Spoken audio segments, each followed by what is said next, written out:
So I will call the meeting to order at 7:06 p.m. And we can get started. I know that she would normally do the give us a little devotion there, but she can always give that to us once you join us. Okay, so we'll get started. So does everyone have the agenda and the minutes from Yes. the last meeting? Okay, so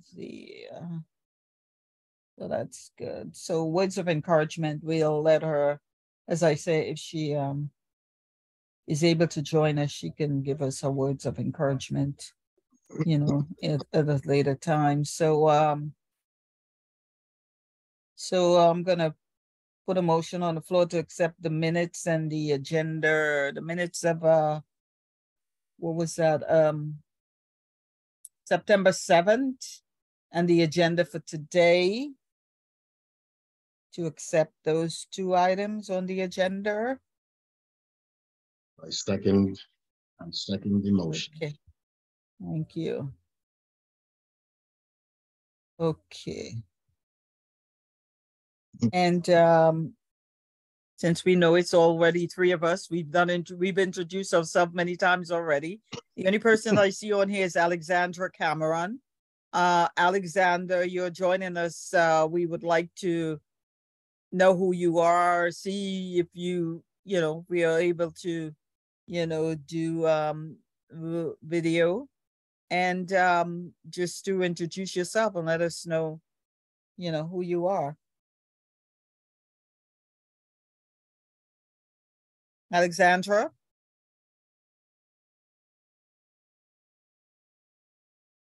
Khalid? Yes. Do you know, is Alexandra? No, I'm not familiar. I'll ask to unmute, but I do not know her prior to this. Yeah, because I asked, allowing her to introduce herself. But I don't hear any feedback.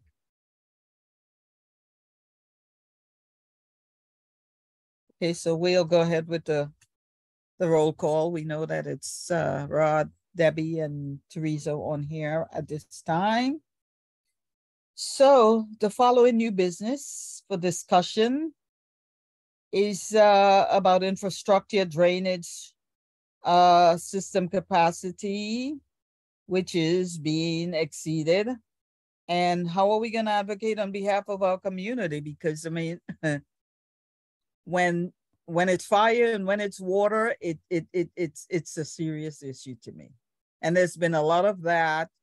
And I think that on behalf of our community, if nothing else, we need to at least talk about this to find out, as much information as we can, and to at least get a sense as to what areas are being, affected as opposed to others. It's important that we know these things so that, we can at least let, whether it's DP or whomever, know that, we need to know what are the plans for these areas. If they should already know, what areas are affected as opposed to others. I would say, that's something that they should already, know about. So it would be good for, as a community board, to know, so that, I mean, we can, provide information to our community residents, and have that information available if anyone should call. I know Mr. Herbert mentioned, or at least send some information to the community board pertaining to stormwater, and I would, love to have him, speak a little on that, to get a sense as to how much information he has that, we can, that he can share with us. So I'm gonna, allow him to do so now. Hey, very, very Yeah. good. Okay, so before I start, I'll Yes. reach out. Alexandra, are you there? Oh, Maybe Alexandra? Alexandra is eating her dinner. She's probably eating her dinner. Okay. Well, I don't know. Gonzalez is joining. Oh, Reverend Gonzalez. Okay, so before you start, let's have our bishop. Hello, are you there? She's connecting. Okay.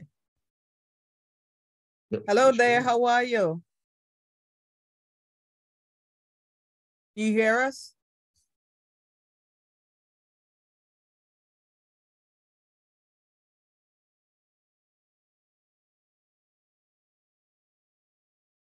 Are you there?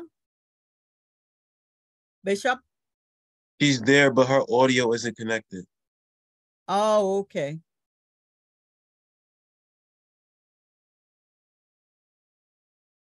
I think she's trying to figure it out now. So she can't hear us and we can't hear her. Right. That's different. Khalid, maybe you can give her a call and see. Okay, we'll do. Just a Because it moment. seems as though, seems as though she's walking around trying to figure out something. I see her phone in her hand, and She's getting comfortable. so she might be trying to get herself organized. She probably just came in, maybe. Yeah.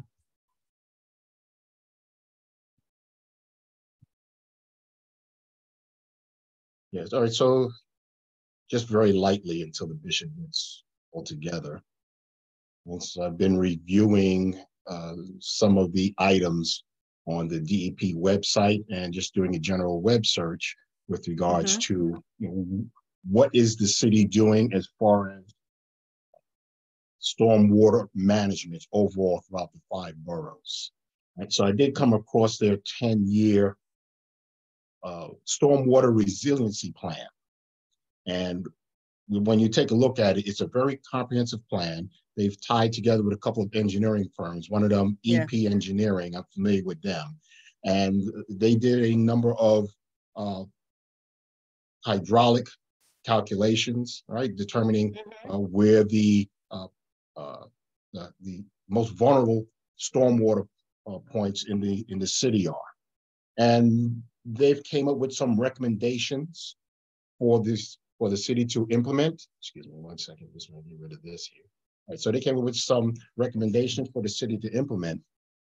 And I have seen the city start to implement some of those, right? And I'll go through those in a minute. I'm just trying to see if the bishop is ready. That sounds as though it sounds like the same report that I was reading. So yeah, it's an old report. Yeah, it was written in 2021. Yes, and, absolutely. Right. Yeah. And I was looking okay, for good. Yeah, and I was looking for any updates to that report. No, there wasn't any. Yeah. No? Okay. No, because I looked. Yeah. So I do see that as I'm going around, I do see that there are there's work that is being done right now throughout Brooklyn. I do see what's being installed are stormwater retention vaults in order to increase the capacity of the existing storm sewer.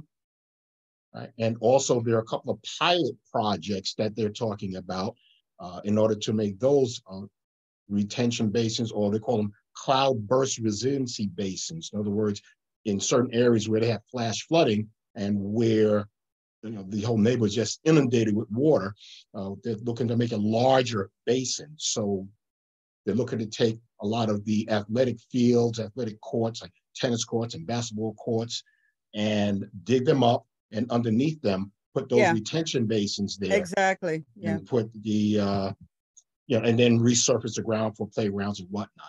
And I think that would be a great idea for around here for Wingate High School, the soccer field. Just dig it all up, put it all down, and then resurface. But I think though, after reading this, got halfway through this and looking at other things, I think one of the things that'd be very interesting is to determine where are they in this 10-year resiliency plan. Correct. Okay, so right now they're 3 years in, going on 3 years in, and I I did at one of the town hall meetings that Mr. Cunningham had, Assemblyman Cunningham. We did get a contact from the DEP. He was a maintenance supervisor, and perhaps he can put us in touch with someone who can just give an update on the plan. Since I can't find one and you yourself took a look, you can't find one. I think that we should find out where they are. I did see that there were some things that were implemented Yes. back in 2021 and 22. But I mean, they're talking about spending a lot of money, close to $8 billion in capital funding in order to improve the system. So I do see that some of that is being done right now. And the thing is I would like to know, strategically, as they're putting in these stormwater basins or stormwater vaults around, what are the key points? How is it being selected for each and every one of those locations? How do they know how many to install? I see multiple units at some locations, single units at others. And I would like to get an idea of how they are pinpointing the locations in order to determine that these stormwater vaults are to be located here. And also the overall capacity.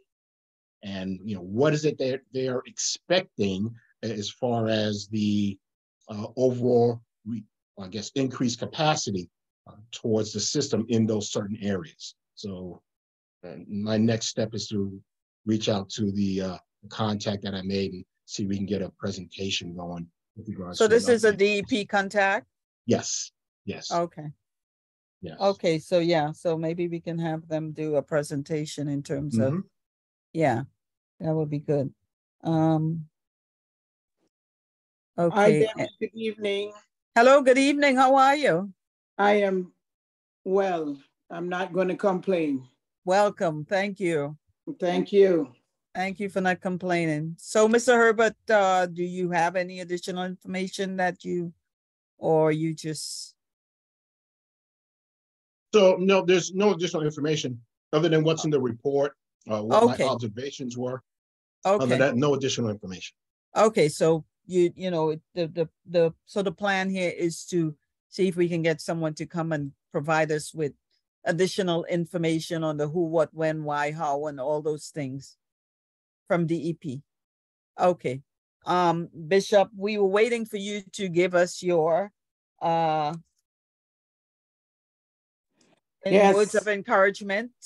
We noticed that you were trying to get organized, so we tried holding out, but then Mr. Herbert was about to do his presentation. And so we said we'd go ahead with that, and then when you come on, you can do your words of encouragement. So we are going to allow you to do so right now. Thank you. Thank you. Debbie, and to all other members that are on, we are just in a trying time of our human family.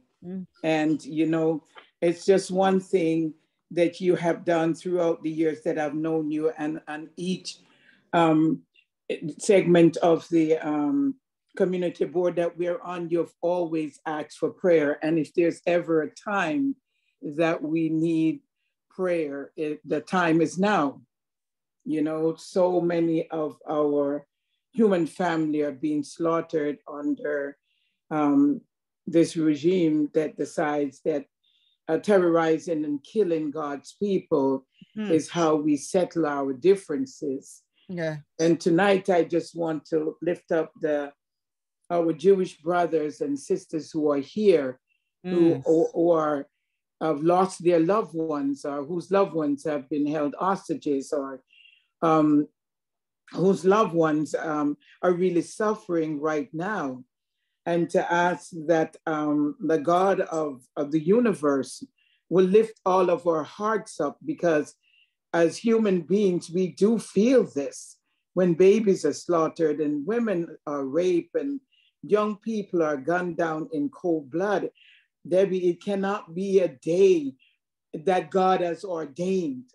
And therefore, we are asking God to take full control of what would move forward and how we would get over this atrocity and loss of human life and the loss of human value.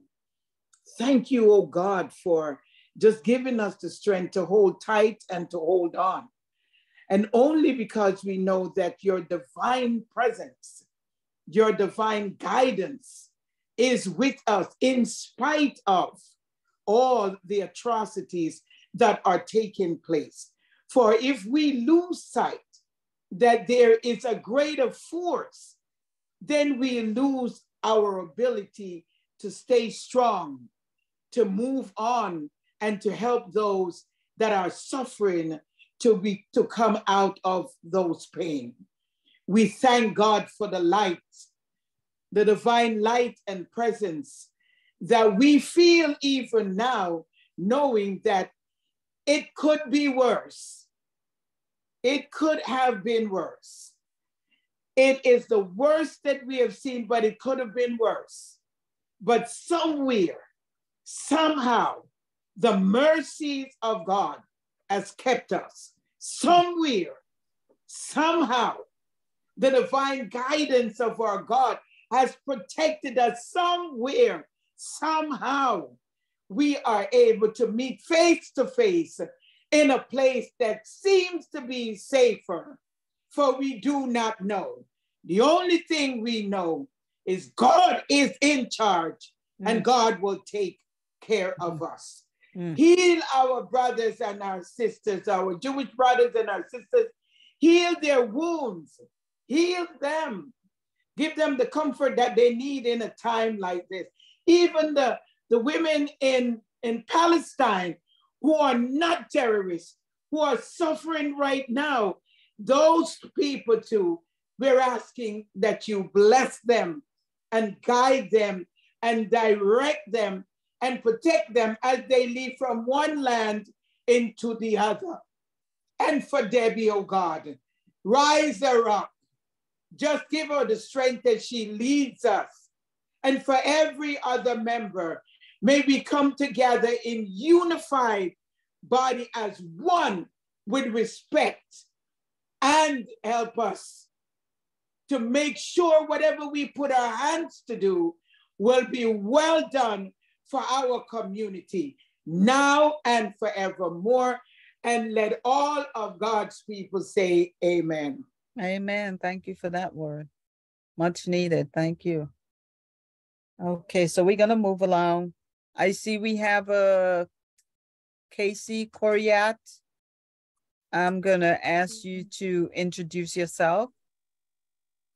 Hi, I'm Casey. I live in Brooklyn. I live like around the Rutland Road area. I usually miss the meetings when I was in school, but I just graduated. My degree is in environmental studies, policy planning, law, and I've been looking at like a couple of the meetings. I even saw the one where Mr. Herbert here like was voted to be a board member. Like I had watched it, so I've been like keeping up, but I haven't been in all of them. I watched some of the ULIP committee meetings as well. So just environmental protection is like my degree. Also, I'm hoping to get a master's in soon as well, and I want to get more involved in like what's going on in the community here. Okay, well, thank you for. Is this your first time at a community board meeting? At the environmental protection ones, yes. I've been to the ULIRP ones last year. Like I said, I always missed them. I'm always just like rewatching them or like reading the minutes. I was reading your minutes from September and June just now. Okay.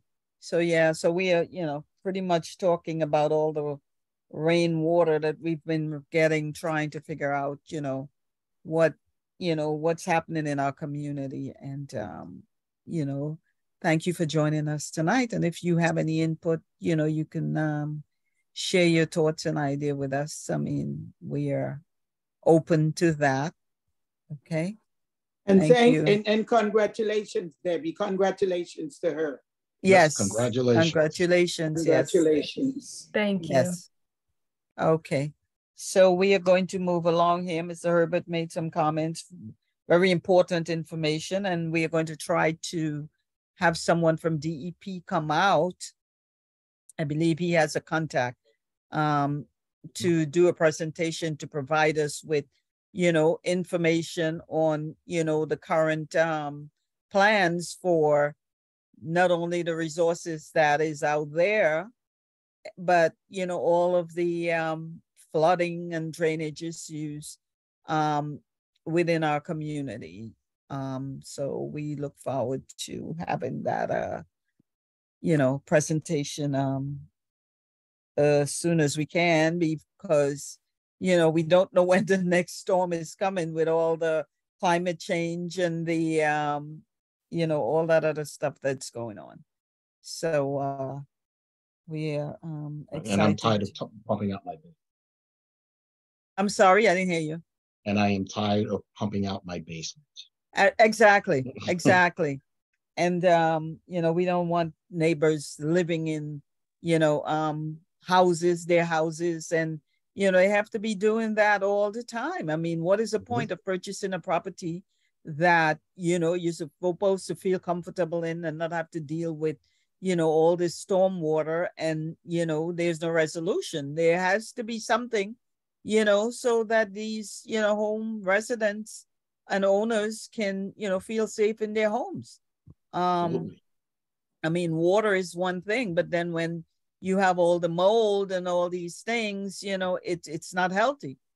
So we need to get to the bottom of this and make sure that our residents in our community, not just our community, but the other communities out there, because I'm sure there are other communities that are having the same issues, and but we need to get to the bottom of this to make sure that the resources are being used in our community as well. So look forward to getting more information and putting more information out there to community residents as we get it. So next on the agenda, we have the other thing that I noticed was the water ponding. I guess for me, what I notice is whenever they pave the streets, the drains are elsewhere, and I don't think that they take into consideration the fact that the water, if it doesn't have anywhere to go, it sits there. And with all the mosquitoes and all these things, I mean, it doesn't make it any better, because you have that water there, and if a resident doesn't take a broom and go there and sweep it so that it gets to the nearest drain, it just sits there and pond, and then another batch of rain will come, or snow, and it sits there again. There are certain areas that this happens all the time. So those are some of the things that we need to bring up to I believe it could be Department of Transportation, so that the next time they are paving, any street, or, they can pay attention to those things, because it's important that the water goes somewhere. If it has nowhere to go, it's going to sit there. And so that's another thing that I've noticed in my commune, in my block and other areas as I walk. So, it would be good if people can kind of look out for those things and, provide the information to the community board so they have an idea as to what areas are being affected by, the water ponding. So Also, if I may, Debbie, just on that note, if there's any water ponding, especially from a newly paved street, the DOT should be contacted. right. Because there is a quality control unit that does go out, and they in turn would get back to the contractor, and he would have to make necessary repairs as per his contract for that street. Oh, okay. Yeah, I figured it had to be DOT or yeah.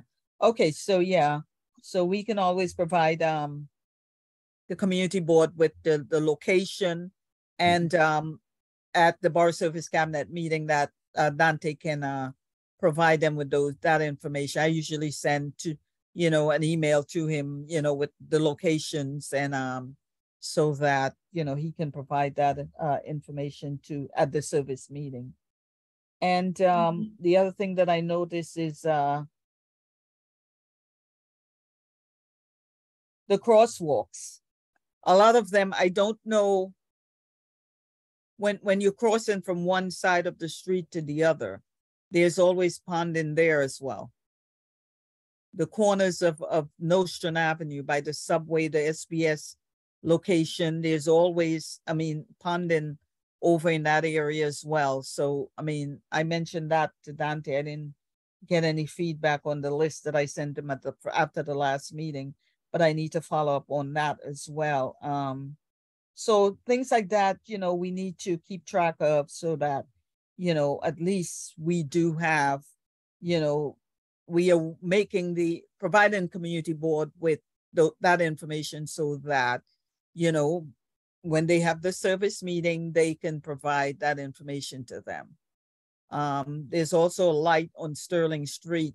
The tree that was covering that light needed to be pruned. So I personally, I write to the commissioner. I don't wait for, you know, I write to the commissioner. I said, look, when I'm walking the street or when the residents are walking the street, it's dark at night, this light is embedded. The tree is all over the light. You can't see anything. Now the light is out. They came, they pruned. However, the light is still out. So I need to follow up with Dante because I provided him with that information as well.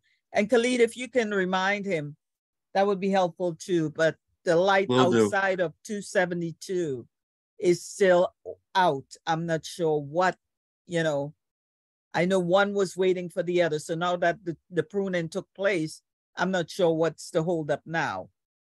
So if you can, you know, provide him with that and see what he has to say, that would be helpful.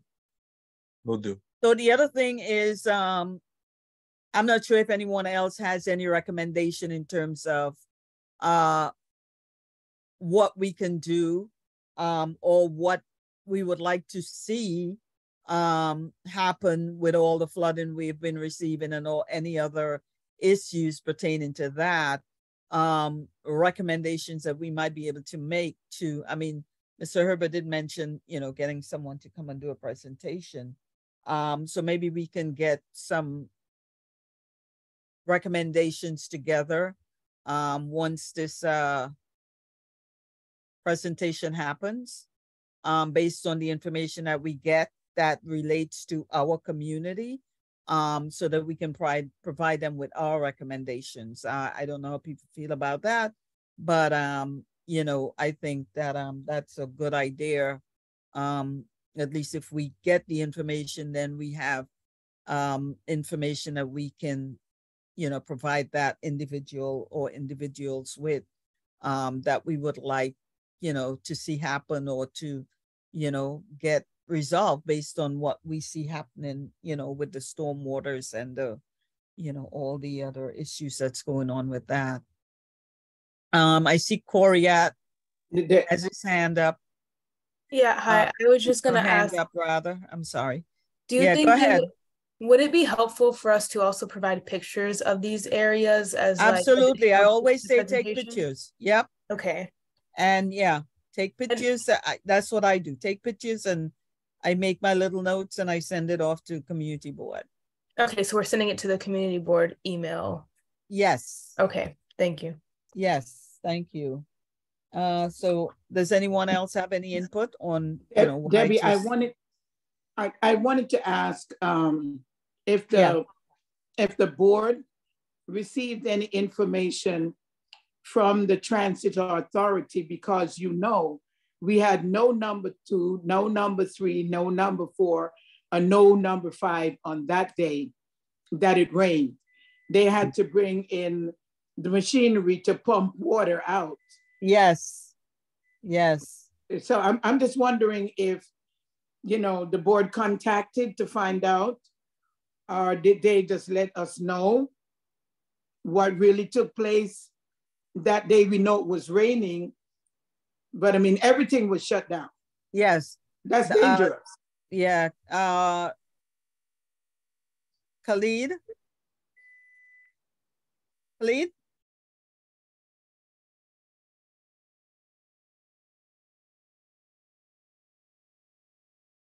Khalid, are you there? He might have stepped away for a minute. He was just there. Okay. Yeah, I'd have to, you know, ask him about that because I didn't hear anything. And that would be good to know as well because right, because that would be affecting all the homes. Yes. and even for transportation purposes. Absolutely. A lot of people couldn't get home. Right. You know, you have people working in the Bronx and all these places, you know. There was no way, and trying to get from on the how you call it, in Manhattan there to get, I mean, it was like bumper to bumper traffic. Yes. So yes. yeah, that was a nightmare. And so that would be good. Khalid?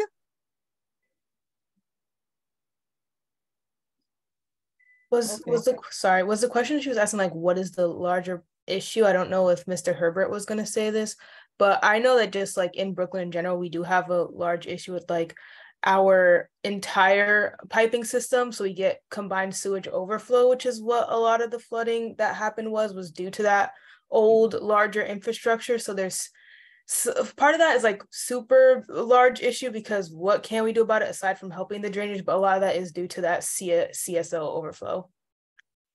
Well, I Debbie, think, yeah, go ahead. Sorry, Debbie. Do you remember a couple of years ago when Eastern Parkway, all along Eastern Parkway, they dug up the street and put those huge pipes? Yes. So it's kind of mind-boggling to me that part of the infrastructure was done, and yet we saw this that happened a week and a half ago. Right, and not only that, they did Nostrand Avenue. They did yes, some areas here. Yeah, in this area here. So what happened? So, you know, that's why we're trying to get an idea as to what's going on. So hopefully we can get someone from DEP to do a presentation and we can bring up some of those questions, because I remember when, you know, they had all this area blocked off and they were installing those big pipes in there. Exactly. So yeah, I remember those, you know, that not too long ago, as a matter of fact. Yep, I think that was somewhere, was it after Sandy? It was before Sandy. It was before Sandy, so that had to be in 2014, 15. Somewhere around there, yeah. Yes. Yeah, because we were saying every morning that we would go out, we would talk about the inconvenience. But there were huge pipes that were being put on the ground. Yeah, because they had them laid out in, exactly. you know, in the area. Yes. Yep, so I remember that. What happened? So maybe that's one of the things that we would like the DEP to let us know. Yeah, so we definitely, Mr. Herbert, I see your hand up. No, so I didn't quite understand what the bishop was saying. Was just a question with regards to the unavailability of the subways. We want to know what happened with the subway system in particular, or we want to know what happened with the DEP action that took place.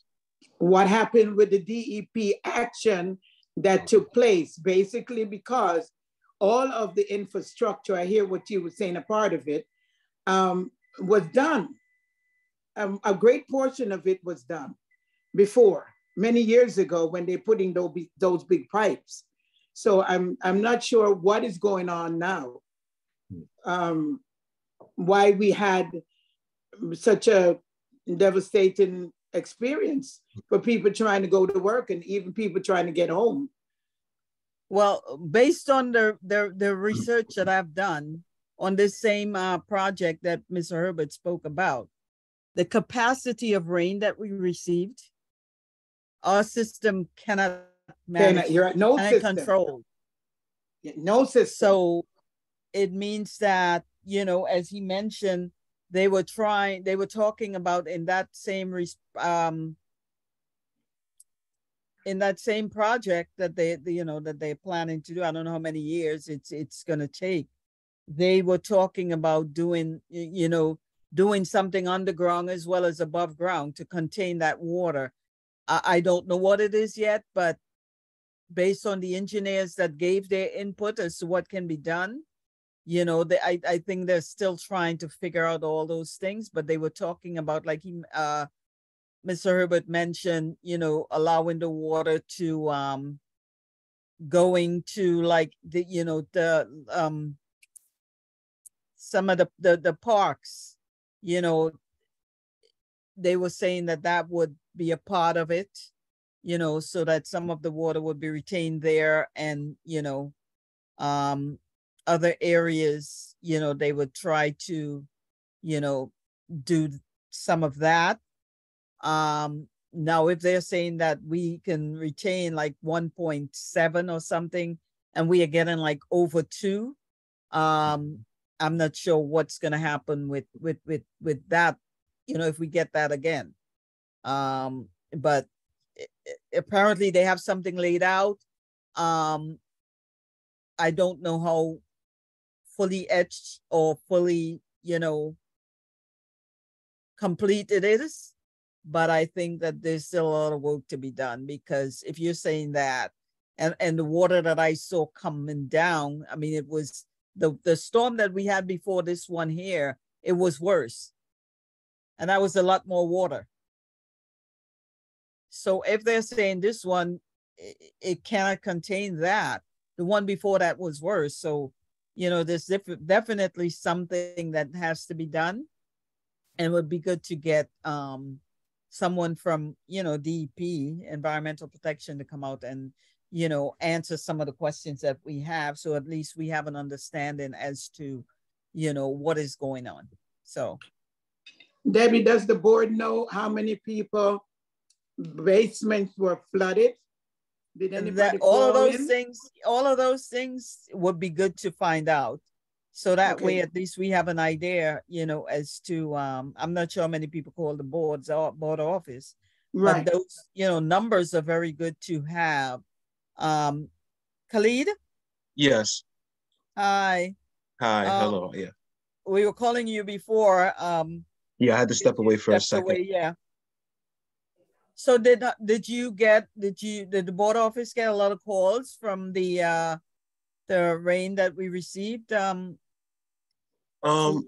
not really. We didn't really get calls on flooding, but I'm thinking, maybe a survey could be done, sent out to community for these cases, so that we can know these areas and work with maybe those we can agencies. do like a card or but if any of your neighbors know of any flooding within their areas where they live in the district, please let them reach out to the board office. So maybe we can do a card blitz and get feedback, or maybe, some link where people can, for those that can do that, and for the ones that can't, if they can, return the cards, it will be good to know. So I guess that's something that we can probably make a recommendation on, to get a sense as to, since you said nobody called, I'm surprised that, but if nobody called, I didn't get any calls, just saying, but maybe Dante or Mia have got calls. So I'm not saying there wasn't any calls. Okay. Maybe there, so I'll have to find out once I speak with them tomorrow. Okay. Yeah. So I'm not sure who had their hands up first. I see Coriat and I see Tara. So I'm going to allow one and then the other to make your comments. Tara can go. It goes in order of who put their hand up first. Okay. So go ahead, Tara. Thank you. I just want to make the comment that there is a map and available to see where like the water drains and the rain gardens and all that has been put in available to us. We did that before at EP, before Debbie was chair. So you could find that online. There is a map. The other thing is that I've noticed is that environmentally speaking, with the rain, even though there are some sewer drains more being installed, we're going backwards in a lot of ways in this district.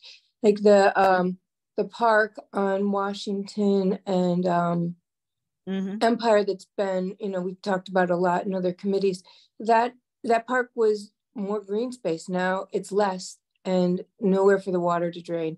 I don't know if you all know this, but Prospect Park Zoo is closed indefinitely because of flooding. And that same garden, you know, the botanic, or excuse me, the Prospect Park, we approved of that development. There's ongoing development in that park where they're installing more concrete, more asphalt. And you could see easily that where the asphalt is above the down uphill from the zoo, it all goes directly down to the zoo. That used to be all dirt, and they switched it to asphalt. So it's pretty, doesn't take a genius to figure out that all that water ran right into the zoo because there was no place for it to drain off with all the asphalt. So that's a big problem over there that I see. And I know the board wrote a letter to approve even more development. It's going to include more concrete and asphalt in the Vale of Kashmir. And I was against that, but you know, people did vote to approve that. So I think as a direct result, we could see this disastrous effect to the zoo with the flooding. The zoo is closed down permanently. The flooding, I don't know if you could have seen it or the pictures, but it's awful. And this is what we're having more development with sewers that can't handle what we have now. I mean, we're going to have enormous amounts of rain here. We're changing to a tropical zone. That's a fact. We see it before us, and we're not preparing for it. We are a little, but really going backwards with more development is going to have the opposite effect. You know, we're supposed to be working toward, I don't know, I think maybe we should do some type of resolution to oppose asphalt and development and concrete and promote drainage and greening to prevent this. I mean, it's not shocking that it's happening. It's going to get worse. You know, it's going to get worse.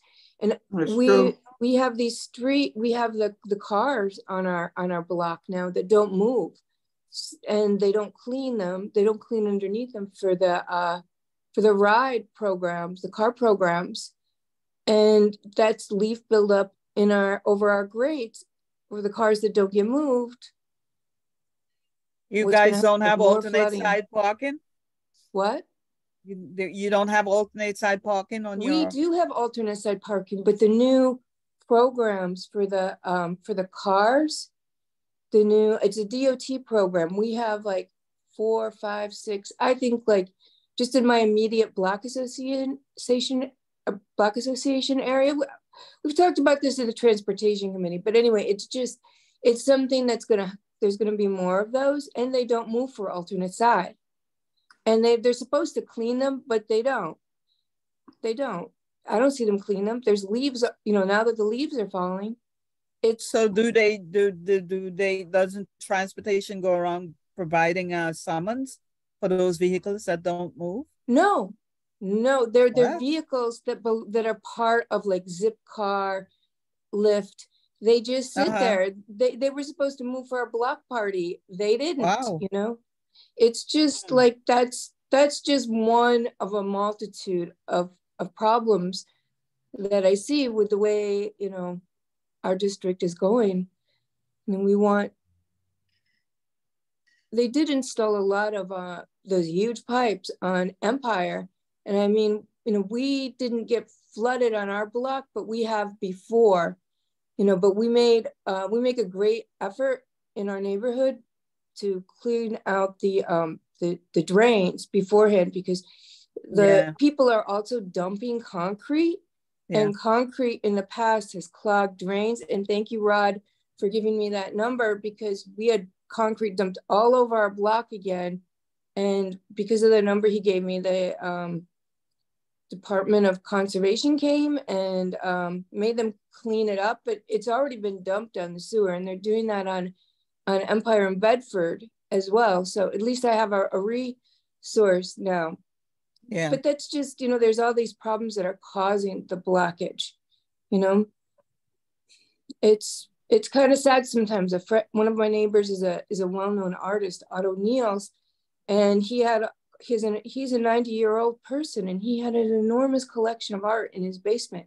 And much of it was destroyed, you know, because of this flooding that happened maybe a couple of years ago, you know. So that's one of the reasons we're so conscious about it. So, you know, some people don't have that option because the water is coming. I don't know what's going to happen at the zoo. Yeah. So well, that's just my concerns. Thank you for hearing me out. Yeah, thank you. I guess we'll have to try to find out what's going on with that, the whole zoo thing. It's, you know, it's not a good Debbie, and the zip cards. I Yeah. only found out about the zip card the other day. And who's responsible, I'm just asking, for those cars to be parked and not have to move? That is no good.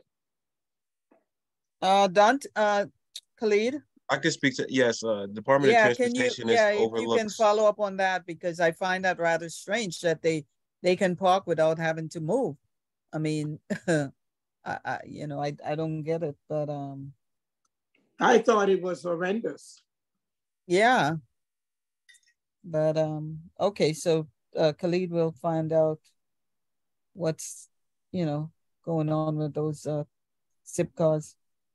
Coriat, I did see your hand up before.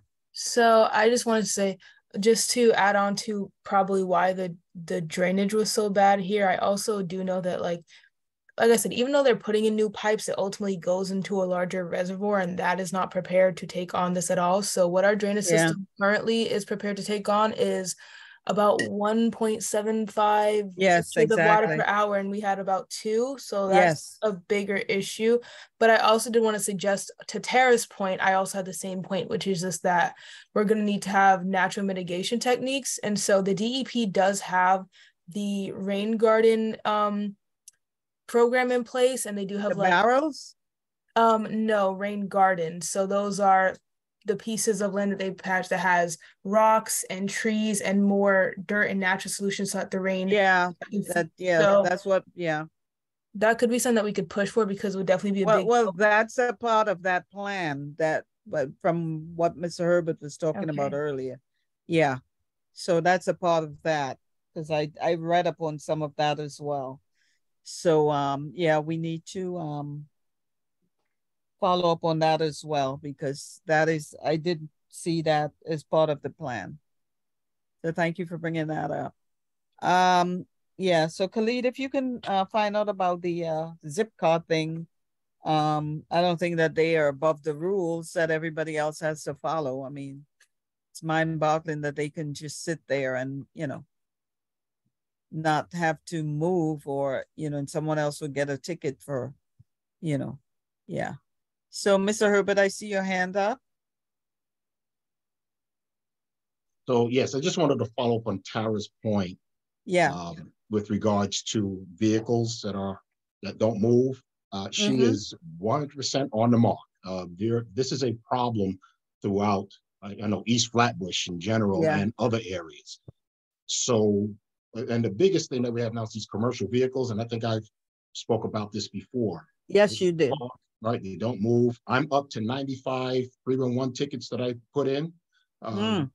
So, and I'm doing this on purpose to make a case later on. Right? So that's what you have to do. My goal is to get to 250, and then that way there's nothing they can say because it's inexcusable. But in order to clean the streets, right? It's New York City has what's known as a best management practices plan that encompasses 3 things.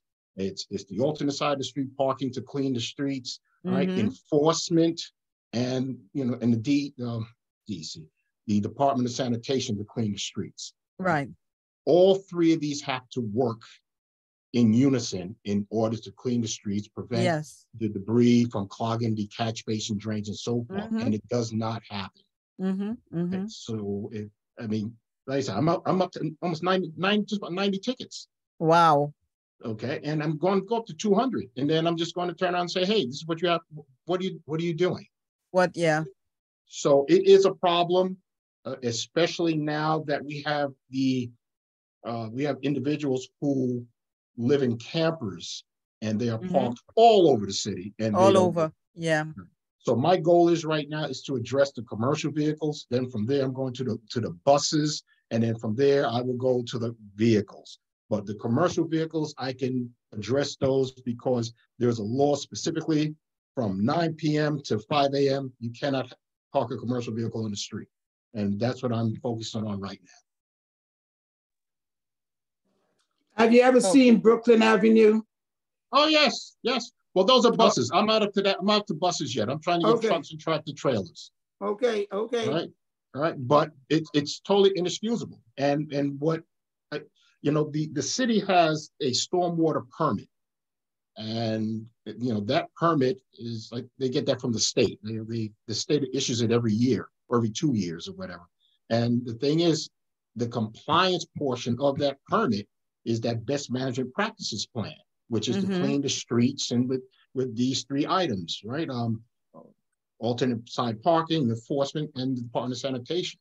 And 2 of these items are broken, which is the alternate side that no one pays attention to, and the enforcement is just not there unless you submit 90 tickets.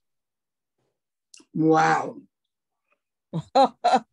That is hilarious. Because normally when on alternate side parking here on Sterling, because it's Thursday and then Friday, the alternate side.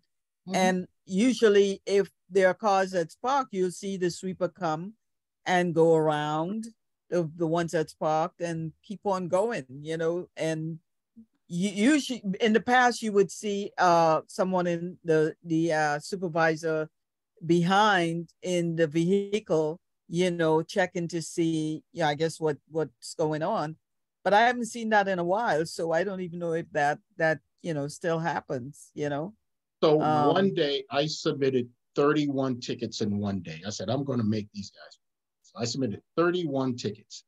And, I'm starting to understand is that what they like to do is manage their numbers, okay? Because they're graded on these tickets or have reports whatsoever. So I'm going to get somebody's attention. So I sat down my computer and I put in 31 tickets. And sure enough, a guy was out there checking all those locations. So I went to him and said, look, why do I have to do this? All right, you should be just like in the old days. I mean, I've been in the community for 57 years. Yes. Right? It used to be taboo to leave a car in the street. And now, because there's a lack of enforcement, this is what we have. This is why we have the clogged drains. This is why we have the flooding. This is why, Tara said that the person who's the artist, his basement is flooding. And they're going out and cleaning the catch basins themselves. Right? All of this ties into the best management practices plan not being followed. Yeah. And it's all about agencies connecting with agencies to make sure that this get done. Because I mean, if sanitation is out there and there's something that they can't handle, they need to reach out to DEP. And I don't even know if that's happening. And this is why the service cabinet meeting happens, so that things like these things are discussed at that meeting. So, it's mind-boggling how you have, residents, owners of homes having to go out there and clean up, the streets to make sure that, the drains are not clogged. And, it's I'll give you an example. I mean, and then I'm done. All right. So there's a tractor trailer that's parked on Winthrop Street in East 46th Street. Oh God. Yellow tractor trailer. Right. And so he has his name on the side. So I tracked him down and I found out where he lives. He parks his tractor trailer there because he parks it on Kingsborough Psychiatric Center, and he goes home to his place in Bushwick. Okay, so that's his parking spot there. So right now he's getting hit with tickets. I'm out of town right now, so I can't see what's going on. But he's getting hit with tickets. It's $250 a night. Wow. Well, he must not be paying that. If he must have to the company or whatever. I don't know. I mean, but that's crazy. $250 a night. Yeah. Well, the thing is to hit as many tickets as we can, and then after that, there's some sort of monetary enforcement that we can do. Right. But the thing is that unless you put in a ticket, these commercial vehicles will not be cited by enforcement. Yeah, you have to, yeah. So, okay, so yeah. So that's a good thing to know that Crown Heights has become a parking lot. Yeah. I'm telling you, Brooklyn Avenue is unbelievable. Yeah, well, there's nowhere to park. You know, you have all these developments going up and no parking is taken into consideration. No, but these are big trucks. Well, the big truck, they used to occupy Flatbush over there by the zoo and all these places. I think they came to the community board a few years back talking about that, you know, in terms of you know, parking for the employees as opposed to these big, you know, trailers sitting up there. There was something that came to the board about that a few years back. I'm not sure what, you know, what's happening now over there, but they were complaining about, you know, the tractor trailers sitting there for long periods of time. And even when sanitation needed to clean, they would be sitting there. So you know, it's a lot to it's a lot to you know, try to address at one time, but you know, all these things, everyone is affected by all of these things. You know, there's nowhere to park. People are sitting there. Some of the neighbors, you see them sitting in their vehicles just trying to find, you know, parking at night. You know, and you know, it's overwhelming. It really is. Yeah, but what do? You know, then you have the bikes, they put the bikes, you know, they take up maybe 2 parking spaces, and you know, so it's I'm not sure who's, you know, coming up with these ideas and plans, but you get up overnight or in the morning and you head to the subway and you see a whole row of bikes just sitting there. So you know, it leads me to believe that they are more than likely trying to figure out where, you know, they can make the most money. What's the best option, whether they, you know, they can make the most money here or, you know, somewhere else. But you know, it's a bit much when you know, people are trying to find parking and then you just take these bikes and the zip cards. Yeah. And the zip cards. And the zip cards, yeah. Zip cards. So yeah, so between the bikes, the zip cars, the rainwater, you know, the it's I do have just a comment, and someone can explain to me, since this is my first like meeting where I'm actually in here. Okay, go ahead. I also do want us being the Environmental Protection Committee want to be careful about waiving off those 2 bikes and zip cars, since those are 2 options that are being pushed because of them being environmentally friendly. I do think city bikes are too close, like where I am, they're like 2 blocks away from each other, which I think is unnecessary. But yeah, I do get weary because I'm also like, okay, there's too many, but we're also trying to push for them so that people are driving less, and the zip cars are something that I really like, because like not having a car, I do think is something that like everyone has, but I don't know, it's weird trying to find a middle ground. But I also think that like even within my community, it's like very easy to admonish it off the bat without like thinking about the reasoning behind it. So I just want to make sure that we're also cognizant of the fact that they're there because they're a better environment. Yes, and thank you for bringing that up, because that is you are correct on that one. That was one. And, you know, that was one of the reasons for the bikes. I'm sorry, Bishop. You know, go ahead. No, that's okay. When you're young like her, you can do that. But if you are 70 and you have to walk 8 blocks to get back to your house, that doesn't work. It doesn't work. I think the community really needs to pay attention to the adverse effect of what we call a better way of keeping the community environmentally safe. So we can have our elders die because we want to ride more bikes and drive less cars. And I think there has to be a middle ground, like Clara is saying, but it has to come where the elderly in the community is being a part of it. Their safety needs to be a part of that. My grandson was going to his football, no, it's cross-country track meet, and a bike knocked him down. Wow. In the crosswalk. Knock him down. Thank God he wasn't seriously hurt. But I keep saying, why do we have these bikes? They're not licensed. You can't, if he had broken his wrist, his foot, who would we charge? The city? And they ride these bikes like hell. They don't take care of the pedestrian. They're not conscious of the pedestrian, and especially those that can't walk that fast. Yeah. It's really sad. I know this is not a part of our environmental discussion, Debbie, but it's something to contend with.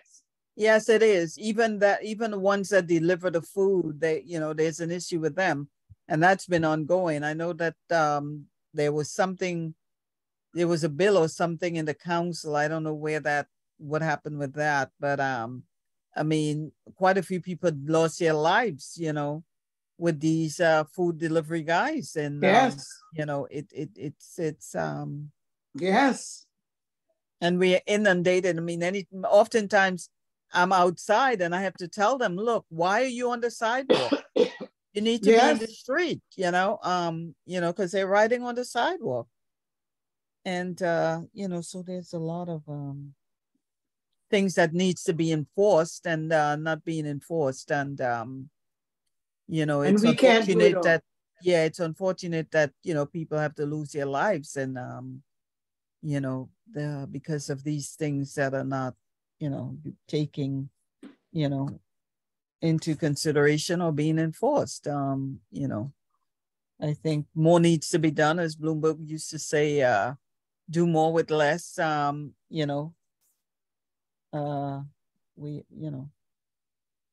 hope you see what's happening now. I hope so. I'm sure that everybody sees, and those that can't see, I'm sure that they're hearing, what's going on. Mr. Herbert, I see your hand up. So what I'm going to do, yes, when I'm in the I joined the safety committee meeting as well. Okay. The 71st Precinct, Officer Barada, I believe they have him at certain meetings. I will bring up to him about the enforcement, and also I'll mention about my multiple tickets that I submitted, and to find out, is there an ongoing plan to address these, or are you guys going to go back to your program of ticketing vehicles that basically don't move? So I'll bring that up at the safety. So this is what, the 71st Precinct? Yeah. Yes, 71st Precinct. Okay. I'll bring it up there at the safety meeting. Okay, yeah. Okay, so that's good. Mr. Herbert, you're a blessing. Yes, he is. Thank you very much. Indeed. Yes, he is. Thank you. Every committee needs one Herbert on it. Absolutely. Yeah. Every committee needs one of you on it.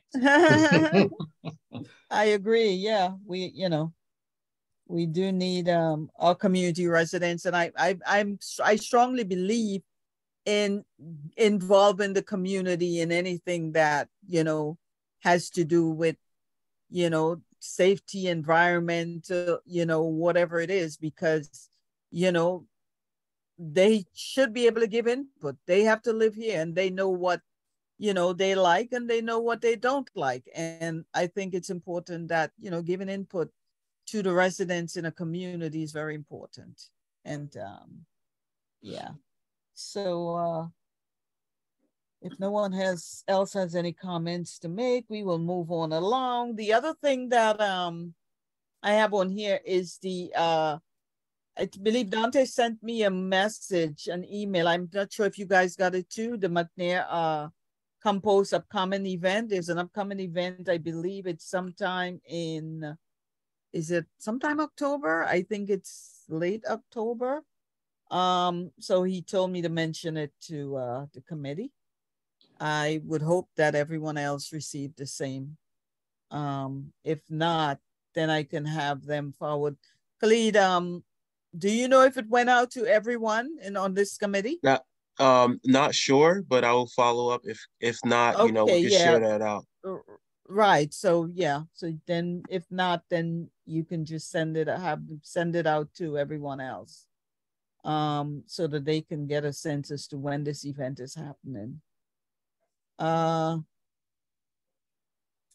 We can move on to old business now. And I'm not sure if you guys have seen any rats in the area, but I have. I see them running all over. And I know we spoke about garbage cans that are, you know, more secure, that will not, you know, allow them to, you know, get to the food and all these things that people just throw out on the street, even though the garbage cans are there. I've seen it quite often. I even see my neighbor who has all of the decorations in her front yard on Sterling here, cleaning and sweeping up Nostrand and Sterling Corner over there a few weeks ago. So, you know, people need to, you know, pay attention to the garbage cans. I know sometimes, you know, you see some of them overflowing, but, you know, if the one is overflowing, you look for one that's not overflowing to put your garbage. But it's like, you know, things are just dumped and, you know, it somebody else have to clean it up, you know. I'm always picking up garbage. I'm always picking up little liquor bottles, you know. I know people have habits, but I mean, come on, take it to your home. Drop it in your recycle. You know, you drop it in the tree guards and all these places. You know, I mean, come on.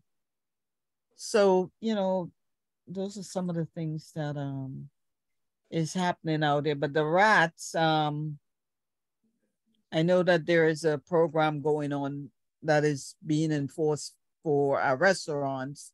And I know I've been, as I walk around and I see some of the restaurants with the carts for their garbage, sometimes it's not clean. You know, there'll be stuff in there, but, you know, you have to also take care of the outside where someone may toss something and something may fall out. You know, if you don't clean up after, you know, the people that's doing that, the problem stays there. So, you know, things like that needs to be enforced.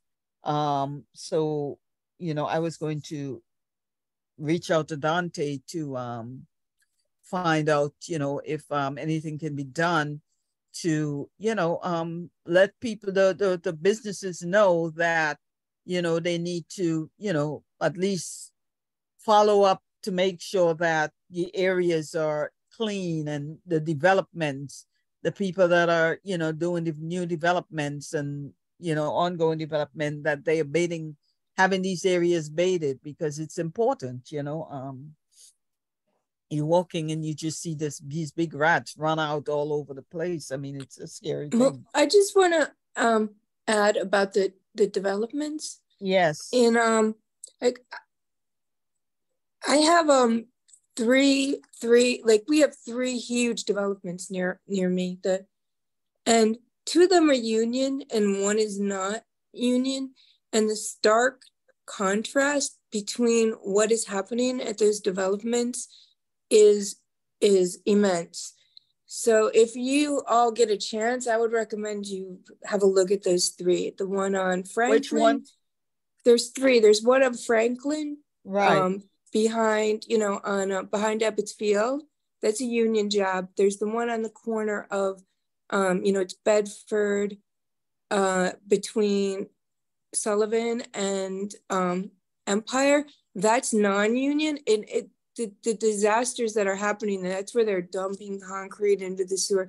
They're doing so many things there, you know, that it's just, there's the hotel that's being built in Empire that's, you know, nearing completion. They're like on the edge, but you know, and then there's the development on Rogers. So there's four big developments, and that's a huge development. But you know, the safety precautions that they take on the union jobs are better. Rogers, you know, and they've got the rat boxes out and stuff like that. So just have a look, you know, and Rogers and where, baby? What? Rogers. It's where the Associated used to be. I'm sorry, it's on Nostrand. I mean, it's on Nostrand. Nostrand and that's Solomon. a hotel. The hotel is going to be on. It's on Empire between Bedford and Rogers. It's where the funeral home used to be. Okay. Okay. That's going to be a big hotel. Okay. You know, they're going as high as they about can, that one. but you know, it can't be permanent housing. It's not zoned for permanent housing there. Right. You know, it's just the zoning is interesting for all these places as well, you know, but keeping them low, as working to keep them like lower in size helps. You know, it seems like it helps with the environmental issues because they're not producing as much sewage and all of that, you know, flooding and problems that come with that. Like I'm for development, but I want affordable. And then we've also got the Major Owens, where there was a shooting, you know, today. What? Where? What? At Major Owens, there were 2 people were shot in the new housing, in the facility. Housing. What? In the facility or in the building? Yes, in the apartments. Oh, in the apartments. Oh my God. Oh, but you know, and on the playing field, a couple of weeks ago, they were playing basketball. One guy went and got his gun and came back and shot right in the building. God. Yes. Oh, that was about a month ago. They have a security system in place. I don't understand what's going on. They have a doorman. I don't know what happened. Wow. Which location that happened? Because my students play basketball over there. Yeah, there's a lot of kids that go there. Yeah, a lot. We had to pull that back. Wow. Oh my God. Excuse me, the shooting at Major Owens. It was at Major Owens? It wasn't at the sports center. It was at the apartments. Oh, it was at the apartment buildings. Yeah. There's the new apartments there. It was on there's several news stories about it. It was on the 2nd floor. Oh, it was like somebody shot 2 people and then got away. There's been helicopters all day long and cops racing around. It's very stressful. Oh my God. Wow. Terry, thank you for that bad news. I did not know. Yeah, the story is luxury housing shooting. I have to find out about that. A man and a woman. At 1101 President Street. A double shooting? Yes. That's the one you're referring to? Yes. Okay. That's what she said. Yeah. It's the new apartments that are attached to Medgar Evers. Yeah. On not Medgar Evers. I'm sorry. Major Owens. Major Owens. Yeah. Wow. Mr. Herbert, you have your hand up. First of all, I'm sorry to hear about that incident. Yeah. Wow. Yes, that's really sad. Shouldn't happen. Yeah. Sad news. Sad news.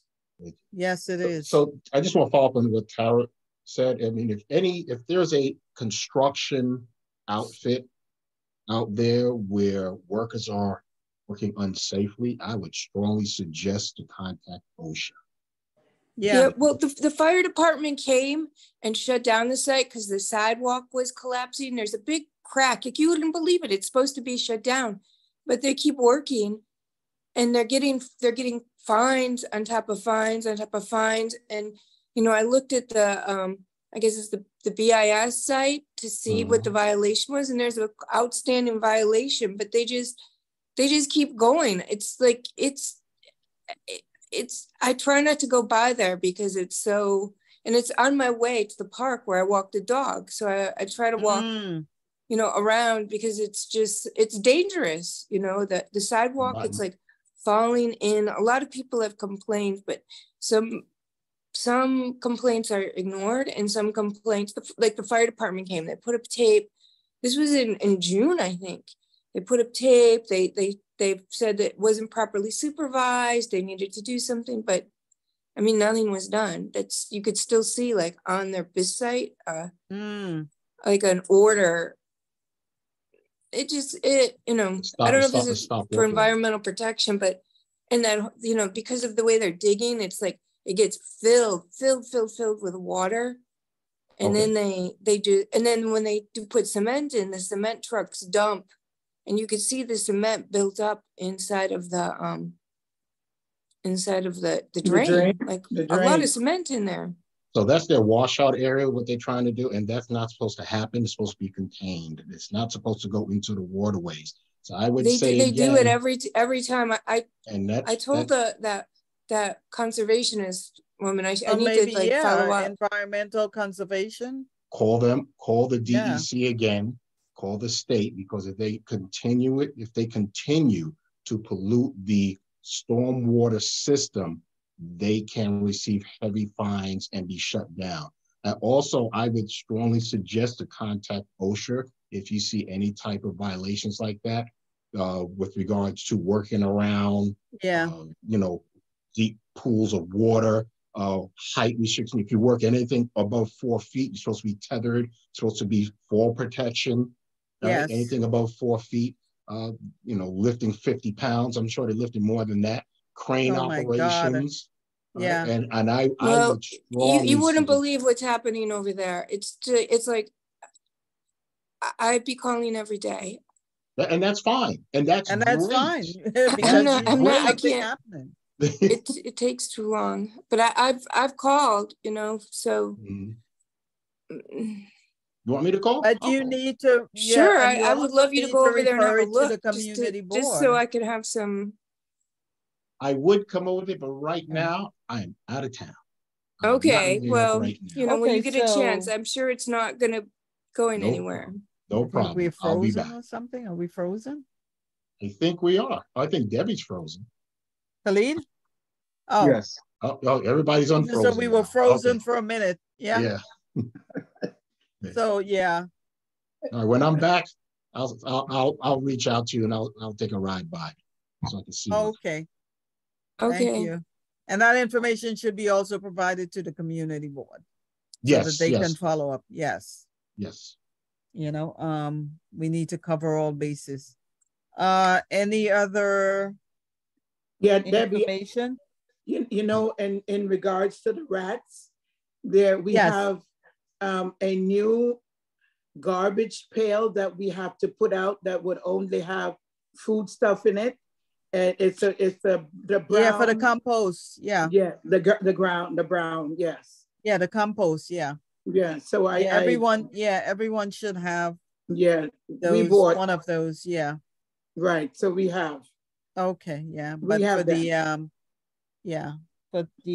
major avenues and places like that, I mentioned a while ago that in Manhattan they have the big barrel step-on cans, you know, for the recycle and for the garbage. So I mentioned that a while back, but I'm not sure what, you know, came about that. It would be good because the ones that they put there, you know, some of them you see that they're open, you know, so I don't know if people are opening them up and digging in them for whatever reason, and they're left open. So yeah, but I think the step-on cans, you know, would be something that, you know, you step on and do what you have to do, and you know, I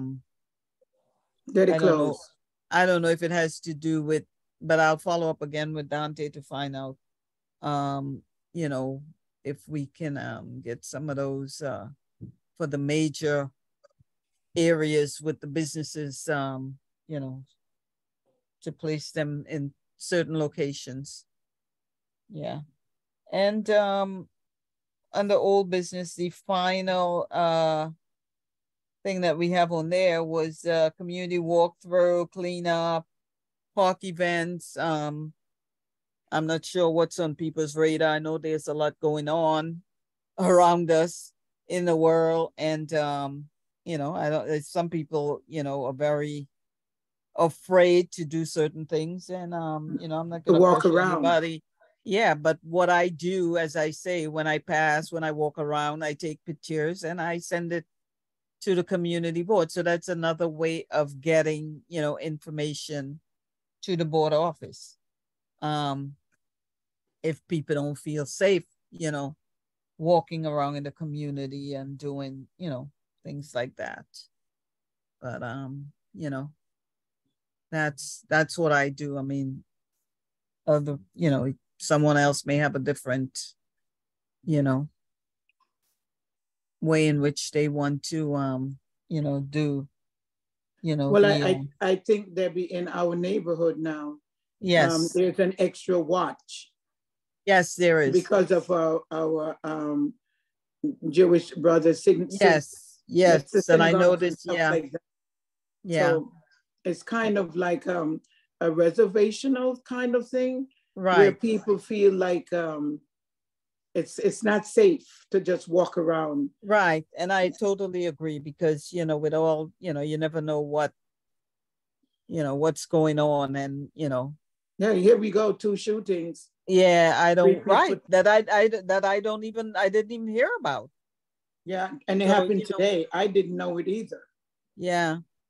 So I would say, you know, the people, you know, if you see something and, you know, say something, there you go. Say something, take a picture, you know, document it and send it to the board office. I mean, you know, it's just trying to get, you know, things, you know, attention to things that are happening in the community that, you know, ordinarily, you know, someone in the community board office may not, you know, see. So while we're walking around doing our, you know, chores or whatever, you know, and we see something, you know, take a picture, you know, whether it's across the street or whatever, you know, you have to add to that and say, you know, I was walking, you know, in a certain area today and I noticed this. Can you follow up on that? You know, so all those things are helpful. You know, I think a little goes a long way. I mean, we are just a few, and, you know, there's a lot of other people out there that I'm sure are doing other things. And, you know, so, you know, I'm grateful for what I can do. And, you know, I do it on behalf of my community and the people that I live with. You know, it's important, you know, more so than ever, you know, to look out for each other. I mean, you know, am I my brothers? Am I my sister's keeper? Yeah. And that's how I look at life, you know. At the end of the day, you know, we have to save the world that we live in. Nobody else can do that for us. Yeah, nobody's coming to save it for us. Yeah. So that's, you know, that's all I have to say. And, you know, I thank you guys.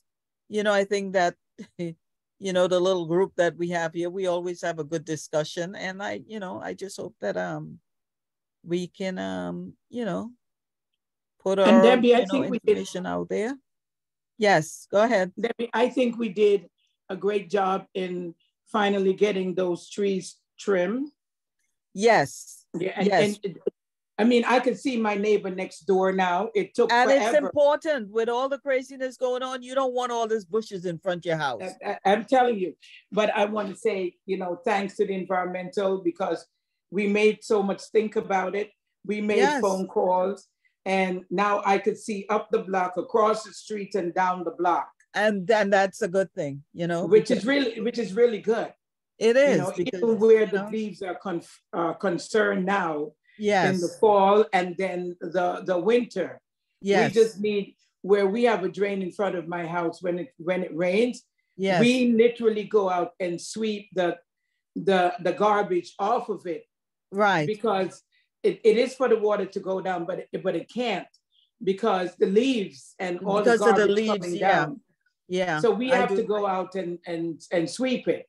Yes. So I do now the that the same leaves here, have been trimmed, we're going to see what happened.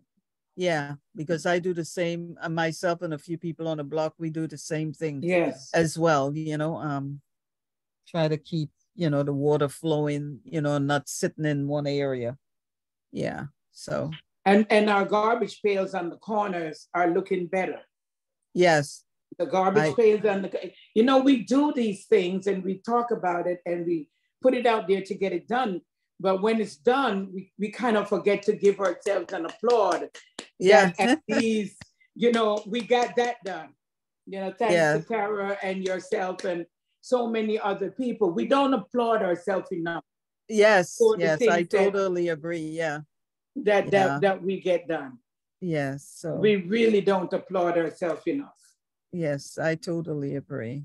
Yes. And does anyone else have any additional comments or, you know, updates, information that they would like to pass on before we adjourn the meeting? I had a question. Go ahead, Coriat. We'll take your question before we adjourn. I just wanted to know if we needed a social media person for the Instagram and if that was something that is possible, because that's something I could help with. Okay, so what I would do, I would reach out to the community board. Okay. And, you know, speak to Dante. Okay. Who is the district manager. Okay. And yeah, I'm sure that, you know, they more than likely, you know, be grateful, you know, to have you, you know, assist with that well, aspect. just because we're talking about getting more feedback from, you know, community members, and that's something that I did in my research that I did in like another, like for community that I did for an internship. So it is a good way that you can like get feedback from people. So that's why I was asking. Okay, so do you have any ideas that you? Yeah, you can do, if we, right now it's all the same post over and over again that's announcing the meetings, and I think that like having posts that explain what's going on and when they're happening, yes, helpful. And then when there's people who know, like there's people behind this, so you could post yourself, Mr. Herbert, Tara, you know, the people who are here often, then people know who's here, and they have like things about yourself that just like builds more. It would just make people more likely to come to the meetings if they know who's behind it and what they consist of. And then we could also do polls and ask about things that we talk about during these meetings. Okay, so would you want to draft up something, like some plan or something? Okay. So that we have a sense as to what we are. Yes. Okay. Proposal. Yeah. Yes. And then we can take it from there. Okay, that sounds good. Okay, so so you know, I'm gonna ask Khalid to add you to the email for the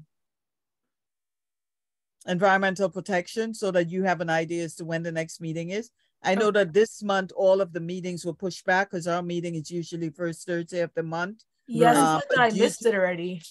I'm sorry? That's why I thought I had missed it, and I saw that you guys were no, because of the Jewish holidays, everything was pushed back. Okay. So I'm glad that you were able to join us. Yeah.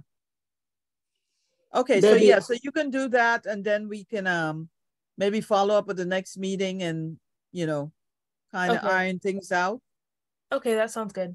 Okay, so Khalid? Debbie, what? Yeah. So yeah, if you can add Coriat to the environmental Coriat. Do you have our board email address? If it's on the website, I probably have it on a tab somewhere. Okay, just send us an email and we'll add you to the newsletter. Okay. Okay, thank you so much.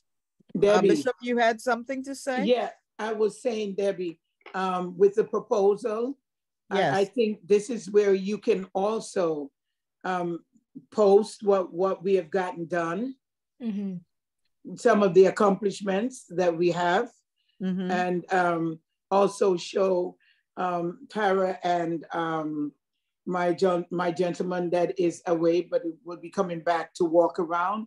We can put those things up so, you know, people know also what we're doing. Yes. Oh, Mr. Herbert. Mr. Herbert, he's always out of town. I don't know what his secret is, but I need to find out what it is. You can know the secret. I need to know where the money comes from. I guess we need to retire. I need to know where the money comes from. The secret you can have. I want the money because I want to travel and then call in. Okay. But it's good to let the community know what we're doing, you know? Yeah. Like he's done 90 tickets already. Yeah, This should 95, 95, 95. Right? Yeah. And that should be known. That should be known. I think it should be. So what you guys can do is compile all of the things that you have, you know, done, and then maybe we can just pass the information on to Coriat. That sounds good to me. Okay. So yeah. So you know, I will do my part, and then I guess someone else can do the same, and then we can just share that information with you. I know on Wednesday our students will be going to the park, to the I think the Botanic Gardens, to look at what effects have happened with the rainstorm that we had. Okay, so can you get so if you can get some information, that would be helpful. I will. Yeah. Okay. So that's good. And that's something we can post. You know, the students can say what they see, what they did. Yeah. And then we can post it with Tara. Okay, good. Yeah, that's good. Sounds good. All right. I couldn't find the email on the website. Oh, I just found it. Okay, sorry. Okay. EK09-1 @cb.nyc.gov. Yes. Okay. Okay. So thank you, Coriat. And so if there's no further information, I think we've had a good discussion tonight. I will make a motion to adjourn this meeting at 8:40 p.m. Second, the motion to adjourn. Thank you. And I want to say, have a good night, everyone. You too, and again, Debbie. Thank you. Be safe and be well. Good night, everyone. Yeah. Thank you. Thank you. Good night. Okay, Tara, be careful out there, my girl.